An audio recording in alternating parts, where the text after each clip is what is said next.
नमस्कार मित्रांनो, बिग बॉसच्या घरात आज परत एकदा फुटणार आहे अश्रूंचा बांध. सागरने केलेल्या पत्राच्या वाचनाने सगळेच सदस्य भावुक होताना दिसले. चला तर आपण जाणून घेऊया नक्की सागरने असं काय मजकूर लिहिला की सदस्य झालेत भावुक. आज महिला दिनानिमित्त सागर सगळ्यांना उद्देशून पत्र वाचतो.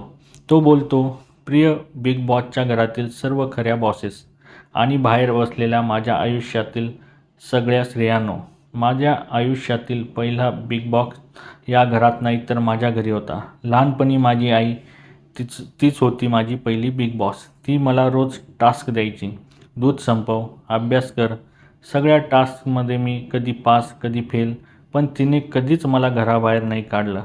कारण प्रेमात एलिमिनेशन नसतं. नंतर मोठी बहीण आली आयुष्यात, ती दुसरी बिग बॉस. माझ्या प्रत्येक चुकांवर मी आधीच सांगितलं होतं सागर अशी म्हणणारी. नंतर माझ्या आयुष्यात आली माझी पत्नी आणि खरी गेम तिथूनच सुरू झाली.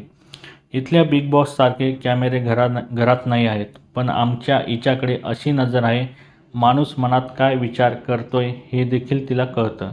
आणि मग माझ्या आयुष्यात आली माझी मुलगी. त्या दिवशी मला कळलं की मी कोणाचा स्पर्धक नाही राहिलो, तर तिचा कायमचा कंटेस्टंट झालो. तिच्या एका हसण्यात मला इम्युनिटी मिळते. तिच्या एका अश्रूमध्ये मी डायरेक्ट एलिमिनेट होतो. तिच्या एका पप्पा या शब्दात ट्रॉफीपेक्षा जास्त बक्षीस मिळून जातं. तुम्ही नसता तर आमचं आयुष्य फक्त गेम राहिलं असतं. तुम्ही आहात म्हणून आयुष्याला एक घर मिळालं. माझ्या आयुष्यातील सगळ्या बिग बॉसना हॅपी वुमेन्स डे. हे ऐकून सगळेच सदस्य भावुक होताना दिसताय. सागर पण थोडा भावुक झालेला आहे.